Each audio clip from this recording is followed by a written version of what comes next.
Okay, so we got a lot of G.I. Joe stuff to open this week, and I'm going to try to get through all of it this week because I got lots of DC stuff to open up. I've got like some Marvel Legends stuff. I've got some He-Man stuff still. We just got it piling up all over the place, and it's one of those things where I pre-order a lot of this stuff on Amazon, and I pre-ordered a bunch of GI Joe stuff and paid it off of gift cards like I like to do, and that's where most of the stuff came from in this batch, as usual with GI Joe. But this is not one of those. This is one actually. I picked this one up at GameStop.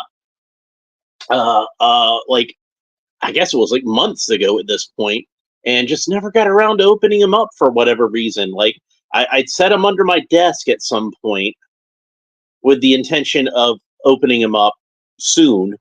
Like I think I got back that day and was like, okay, I'll open this up later because I'm really tired, so I need to take a nap.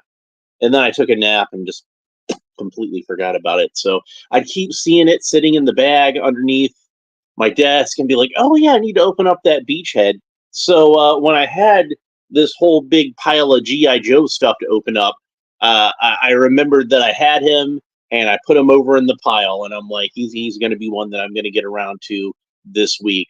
So here we go. We're finally opening the retro card Beachhead figure, and we can see that Beachhead is spelled as two separate words on here. Sometimes it's spelled as two separate words. Sometimes it's spelled with a hyphen.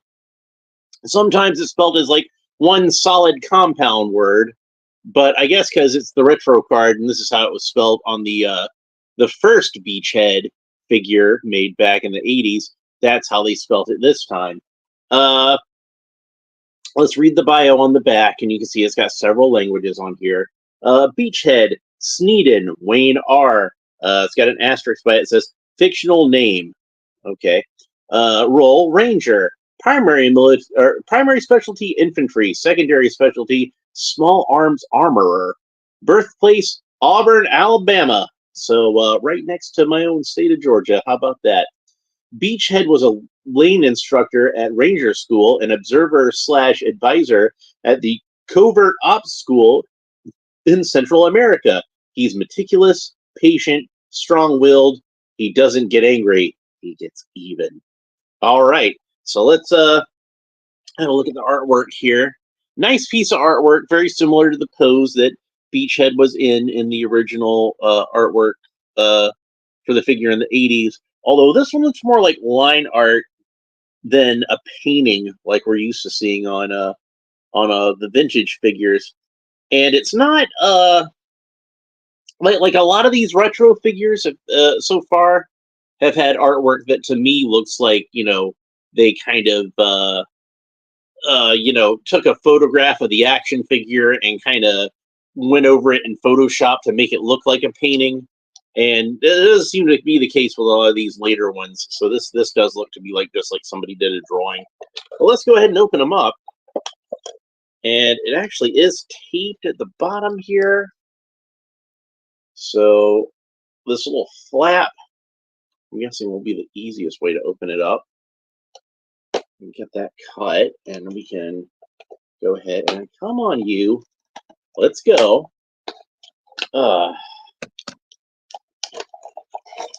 And it's one of those where the bubble is kind of sandwiched in between the two pieces of cardboard. So, okay, so here is a little bubble here with his Demolitions pack in it. So there's what that looks like. And then we have the other bubble with most of the rest of the accessories. Oops, I dropped the figure stand. Every figure should come with a figure stand. And I don't understand why all the classified figures don't come with figure stands, because the retro carded figures do, and they're pretty much the same price, right? Anyway, all this stuff is too expensive nowadays. So accessories that he's got is, as he's got this crossbow. So there we go. It looks similar to the crossbow that came with the movie Scarlet figure. The what's that girl's name? Hugo Weaving's niece. Samara Weaving. Yeah, that's it. And then there's this submachine gun, which we've seen previously with a few other figures. I think Firefly and Airborne both had this submachine gun, right? And this is the character that submachine gun actually belongs to. Airborne did not come with a submachine gun like that. He came with a kind of M16 looking rifle with a bayonet on it. And they probably should just reuse the rifle that came with the Crimson Guard if they're going to do anything, but whatever. And then Firefly came with this submachine gun, which doesn't exactly look like the submachine gun that the original Firefly figure came with either, but I'll forgive it in that case because it is kind of close, and I dropped one of his grenades, and that fell into this box of stuff that I have down here, I'm sure, and I'm not going to be able to get that back. It just shot right out of the package. I had no control over that whatsoever. So let's be really careful with this pistol. I don't want to lose it. So he had two of these smoke grenades, and now he's only got one until I can find it. But that's okay. At least we still have one to look at. So it's a smoke grenade. It's got like a little tab on there, like a grenade has, and that should probably attach somewhere on his uniform, I'm sure. And there's this pistol with a silencer attached to it. I believe that's the same one that comes with Stalker, his fellow ranger. And then Beachhead himself, we have him out of the package now. And last but not least, there are two little knives here, and they are two different knives. There's a green-handled one, which looks to have a slightly longer blade, and a black-handled one. And they are two completely different knives. They're not the same knife in different colors.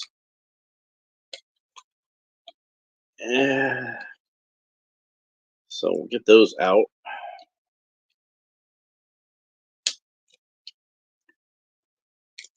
One thing that I remember about the original Beachhead figure is on his, I believe it was his right leg, he had two knives.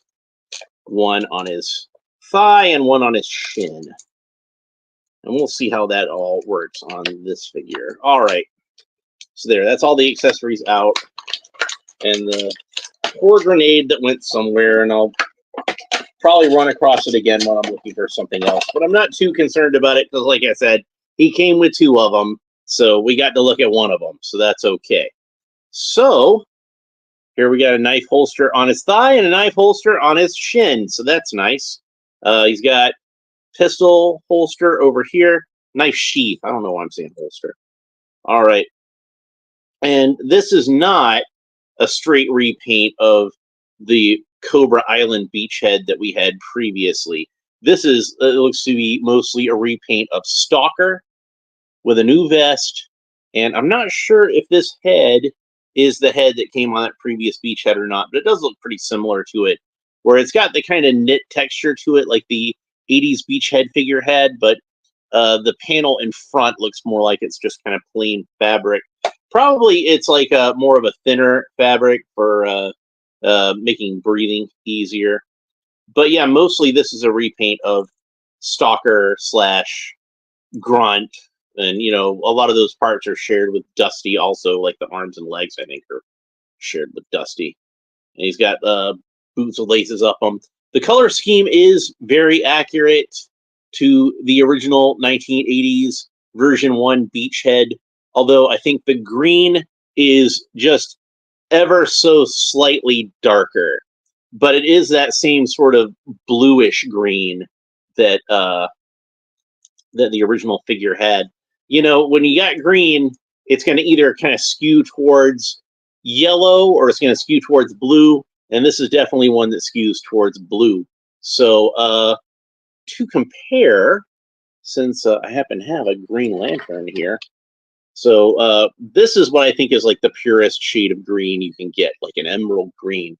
And you can see if I compare him to Green Lantern, that his green is just ever so slightly more blue. You see what I'm talking about? So yeah, that's what I'm talking about. So let's go ahead and have a look at his articulation. So Beachhead can look up about that far, so really good range of motion there. He can look down about that far. Great range of motion on the neck on this figure, so that's cool. Tilt its head kind of quizzically from side to side, but not quite as great as the up and down motion we got there. He can rotate his arm, of course, all the way around to the chest. He's got butterfly joints that go back that way, go forward that way. He does have a bicep swivel, so the bicep rotates all the way around. His arms move up about that far.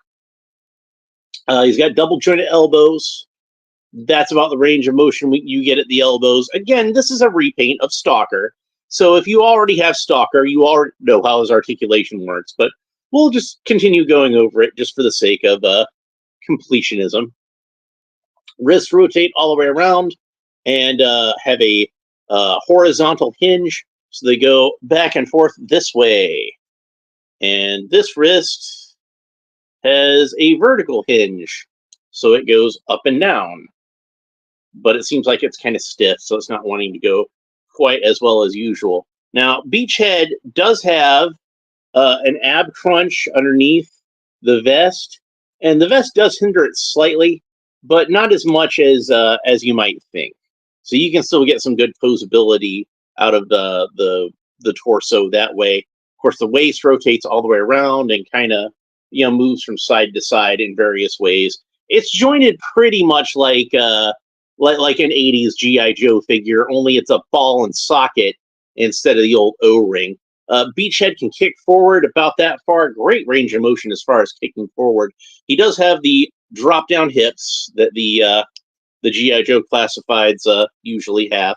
He's got a thigh cut, so the thigh rotates all the way around. He's got double-jointed knees. That's about the range of motion you get at the knees. Again, I want to just talk about this coloring for a little bit because I really like the coloring on it. He's got like a really distinctive brown shade to his pants.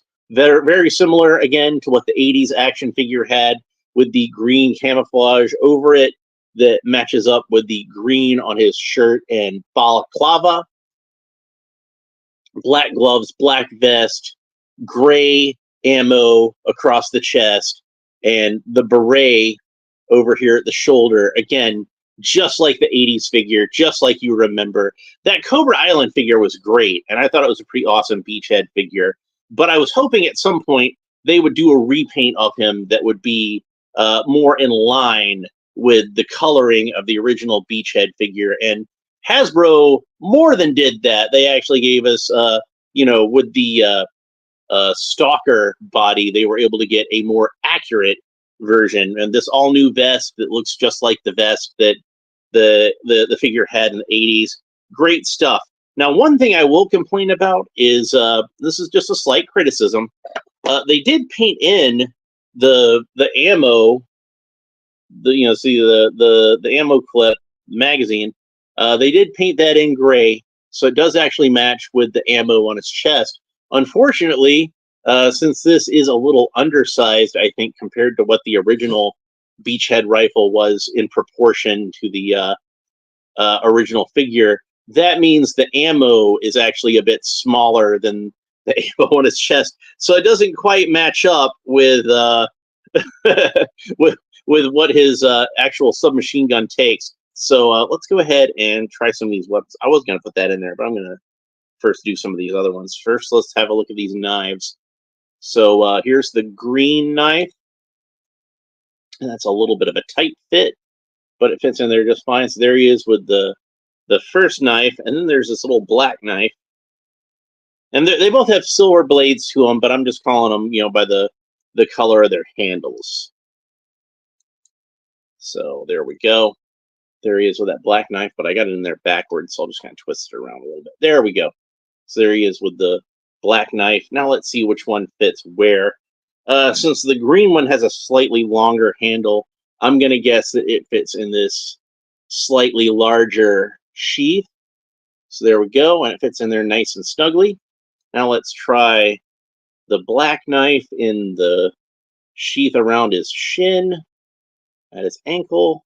And there we go. So he's got the two knives on his right leg, just like the original figure. Very cool. So then we have this pistol, which I really like. And again, I'm pretty sure this is the same one that came with Stalker. So we can go ahead and put the pistol in his hand and see what he looks like holding that. Pretty cool. I didn't quite get the finger in the trigger guard there, though. So let's see if we can get that in there. There we go. I'm not like a gun expert, so I don't know what type of gun that is. But if anybody wants to tell me in the comments, what type of gun that is, if you recognize it, let's see if we can get him into like a kind of. The vest does kind of somewhat hinder the articulation a little bit, unfortunately. It's a nice looking vest, but I'm having a hard time getting him into like a kind of two-handed pose with the pistol. So hopefully it won't be hindered when I put the submachine gun in his hand. That's probably a little more important as far as that goes. So we can detach that, and the pistol goes into the holster, and then there's this little loop here to hold the suppressor. So fit that in there. It fits in there nice and snug. So he's got places to hold all these little accoutrements. Let's see. I'm looking around to see if there's any kind of loop to put this grenade, or probably the most likely thing to do is to attach it to the demolitions pack. So let's go ahead and put that on him. And I think we can probably, with the whole clip that's on the grenade, so you can fit the grenade onto the demolitions pack. So that's a good way to hold on to those. And then he's got this backpack, and it looks very much like the backpack that came with the original Beachhead. I'm not sure if this thing here is supposed to be some kind of antenna or some kind of missile or some kind of grappling hook. We used to pretend it was all these things when we were kids. So whatever he needed to be for the mission. So there we go. And it fits on there really nice, even with the demolitions pack already on there. It doesn't seem to hold that up. Now, obviously, the one detail that's missing from there is the crossbow that was on the original Beachhead's backpack. So we can fit that in there. That does fit into the backpack. And it stands out nicely since it's that kind of olive green color instead of the black of the rest of the backpack. Now, black would have been more accurate, obviously, because the original one was black, like all black. But, it is nice that it stands out a little bit. I probably should have put the crossbow in his hand so we see what it looks like with it. So, I don't know why Beachhead and Scarlet have such a fondness for crossbows, because it seems to me like it's kind of an archaic weapon at this point. But I suppose if you want some silence, that's probably a good weapon to have. It certainly would be quieter than a pistol, even with a suppressor. So, and then there's a little hole in here, like I said, so we can just kind of plug that in, and then you can store that. And last but not least, we have the submachine gun, which is based on the original Beachhead's weapon, although I do think this one's a little more realistically scaled. Like I said, that one was a little oversized compared to like the proportions of the figure. So they probably tried to make this a little more realistic looking in terms of scale, but that made it a lot smaller compared to the figure. I think mine, the trigger guard, the trigger finger is kind of warped because it always wants to try to avoid fitting into the trigger guards, but there he is with that. Now, this is really accurate to the original toy, like I said, but there's always a big but, isn't there? But in addition to it being like slightly smaller, it's also like entirely, other than the clip, which is gray, in an olive drab green color, which is not the color that the original toy was. The original toy was like solidly gray, but he can hold that pretty well. I like to have him hold the ammo clip with that hand. That was how I always had the original figure holding it. So really cool figure. I'm really happy with how it turned out. I'm only sorry that it took me so long to get around to opening him up, but yeah, he's really cool. So and you can see he's got the the same unit patch on his bicep that the original figure had. It does look like this one is in white, whereas I think the original one was in light blue. But that's picking at nits, so I'm not going to be that concerned with it. Beachhead is definitely worth picking up, even if you already have the Cobra Island figure. I think they're both distinct enough; they're both worth having. And I like the character enough; I don't mind having variants of them. How many versions of Snake Eyes do I have at this point? I can stand having 2 different versions of Beachhead. In fact, you could probably do like a whole bunch of different versions of Beachhead. Like maybe do like a white one for Arctic missions, or a tan one for desert missions. You know, he doesn't always have to be wearing the same green and brown outfit. I would even say do an urban version, except for like the urban Cambo version would either be gray and then he just look like Firefly, or it would be blue and he would just look like Shockwave. So what would be the point of that? We already got those figures. But you know, giving them some other environments would be cool. Like I know they did a Night Force version in the early 2000s for a Toys R Us exclusive. So maybe a Night Force version of Beachhead would be cool. I'd kind of like to see that. But anyway, that's pretty much it for this episode. I hope you enjoyed it. If you did, make sure that you like and subscribe. All the fun YouTube stuff down below. Leave a comment. Let me know what you think about Beachhead, both this figure and the character in general, or you know, really any of the other Beachhead figures from throughout the years. Like I said, he was one of my favorites when he first came out in 1986. 86 was a good year for G.I. Joe. Maybe not quite as good as 85, but damn close. Also, I kind of feel like it's also the year, unfortunately, where G.I. Joe kind of started to jump the shark, because that was when you got Serpentor in there, and that was where it kind of started to lose me a little bit. I am a Cobra Commander loyalist through and through as far as my villains go. I don't really know if allegiance is the right term, because like I hate the guy, but I love to hate the guy. He's one of my favorite villains. So why don't tomorrow we move on to another retro card figure, and tomorrow we'll open up Cobra Commander himself. And I've been looking forward to this figure for a while. You know, they did the one of the first figures they did was Cobra Commander, and while I liked that figure, I definitely wanted them to do something a little more in the traditional sense, and I think this one's going to satisfy me as far as that goes. They already put this out as a, you know, one of the figures that came with the HISS tank, but I couldn't really afford to spend $500 on a tank, and I don't even know where I would put that thing, honestly. But they did the Mickey Mouse Cobra Commander. We'll talk more about that tomorrow.